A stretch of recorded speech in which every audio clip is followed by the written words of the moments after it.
think that if you looked at the two shoes side by side, hopefully you wouldn't even be able to tell that they were done by the same person. I mean, nowadays I strive for a lot of my work to have some similarities, and hopefully you can tell it was a pair done by me. But with these two, I would hope that I've just grown and evolved enough as an artist over 10 plus years that one of the shoes just looks completely beginner and the other one doesn't. Hey guys, DeJesus here. Thank you so much for joining us for another video. So a while back I was searching through eBay trying to find some inspiration for a different project, and I just so happened to stumble across an eBay listing for a pair of shoes that I painted over 10 years ago. So I couldn't resist purchasing them back just so I could revisit this old theme and put a new spin on it. To start off with, I knew that things were gonna get super messy removing all of this 10 plus year old paint off one of the shoes. So if you've ever had to start over on a design, strip off any amount of paint, you can probably relate to just how rough this part is. I knew that I wanted to inject a little bit more color into this design, so I tried to go for this kind of like grayish green monotone scheme overall. I played around with different grays, avocados, beiges. I really just wanted to come up with a color palette that I think would still give these a vintage type feel.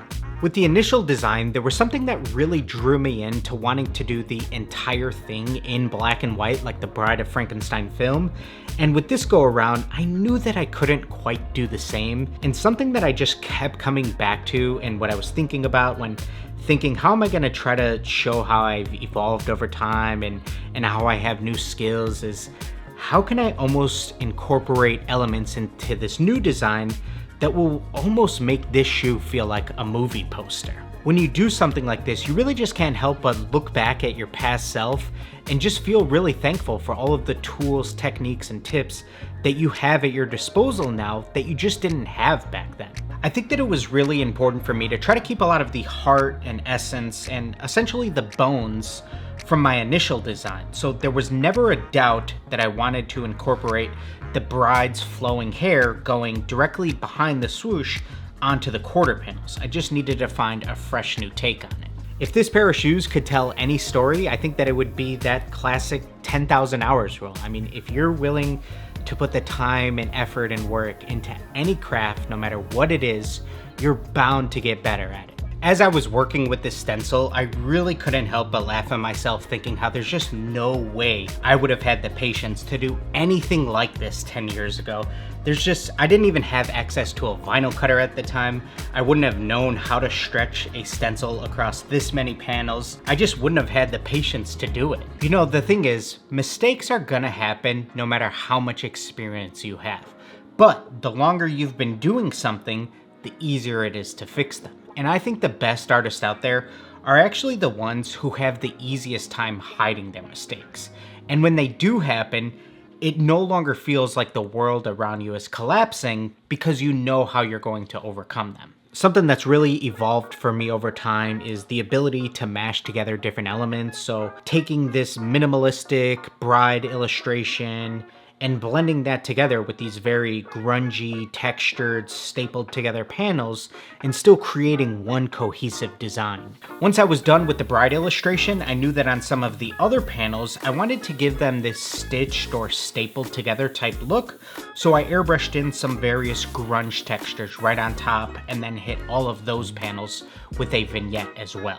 Something that I like to do, really regardless of whatever type of theme I'm working on, is try to look up other artists whose work I enjoy and see what they've done in the past with something similar. So years back, we held a horror contest here on YouTube, and my buddy Chris, Repsy Banks, did this amazing pair of Air Frank Jordan 1s, and it seriously looked like the entire shoe and all of the panels were stapled together from Frankenstein's monster.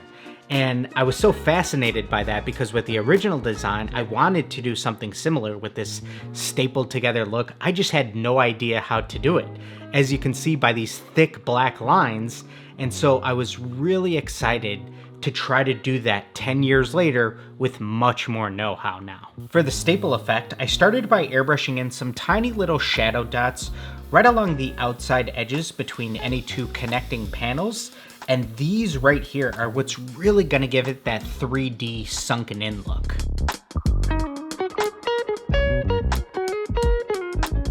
I think that this original design was before I ever invested in any good detail brushes Or I even discovered the toothpick technique, and I think that you can really tell by some of these lines. Something that I wish I would have done on the initial design is a custom Jumpman on the back heels, and quite frankly, I can't believe I didn't do it given the era that we were in of custom shoes, because probably shortly before that is when I saw it for the very first time from an artist by the name of El Cappy.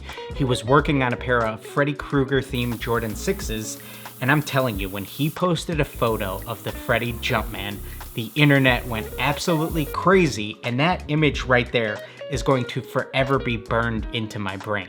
If I could give my younger self any advice about this design, I think that it would probably be to just keep trying, man. At the end of the day, that's the only way you're gonna be able to learn any new techniques, add anything new to your arsenal, evolve as a designer, is just keep trying. Even if everything doesn't work out for you at first, just keep trying. Alright, so I just got back from the dollar store and I actually picked up a bunch of their Halloween supplies. I want to do a fun little photo shoot with the shoes and show you how easy it is to do something similar. So I'm going to show you how I set it all up now.